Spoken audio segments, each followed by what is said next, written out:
Everyone ఈరోజైతే మసాలా వంకాయ చేశారు. మనం మసాలా వంకాయ చాలా సింపుల్గా క్విక్గా ఎలా చేసుకోవాలో చూసేద్దాం.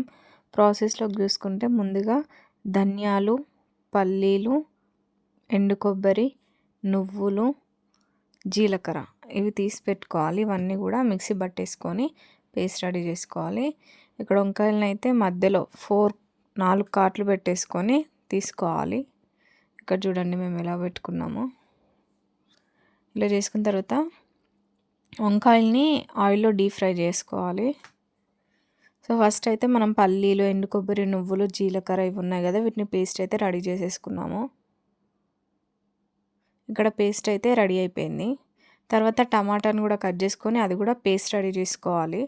సేమ్ ఆనియన్స్ని కూడా మిక్సీ పట్టేసుకోవాలి కట్ చేసి. ఇప్పుడు వంకాయలని ఆయిల్లో ఫ్రై చేసుకోవాలి. ఇక్కడ వంకాయలు కూడా ఫ్రై అయిపోయాయి.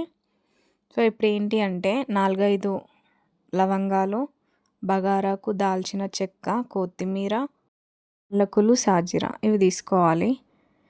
ఇప్పుడైతే మనం ఒక ప్యాన్ తీసుకొని దాంట్లో ఆయిల్ వేసుకొని మనం తీసుకున్న లవంగాలు, బగారాకు, సాజీరా ఇవన్నీ వేసుకొని అవి కొంచెం ఫ్రై అయిన తర్వాత ఆనియన్ పేస్ట్ ఉంది కదా అది కూడా వేసుకోవాలి. అది కొంచెం ఫ్రై అయిన తర్వాత టమాటో పేస్ట్ కూడా యాడ్ చేసుకోవాలి.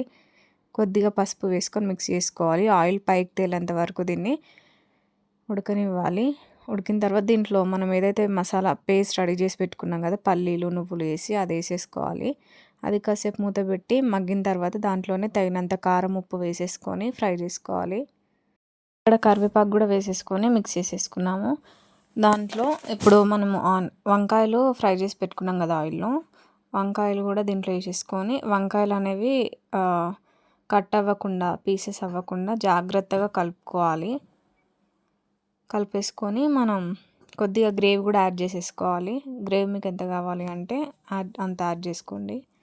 ఇక్కడ గ్రేవీ యాడ్ చేసుకొని ఒక 5 minutes ఉడికిన తర్వాత కొత్తిమీర వేసేసుకుంటే సరిపోతుంది. మనకు టేస్టీగా గుత్తి వంకాయ కర్రీ, మసాలా వంకాయ కర్రీ రెడీ అయిపోతుంది. కొత్తగా ఎవరైనా చూస్తున్నట్లయితే please do subscribe our channel. Thank you for watching.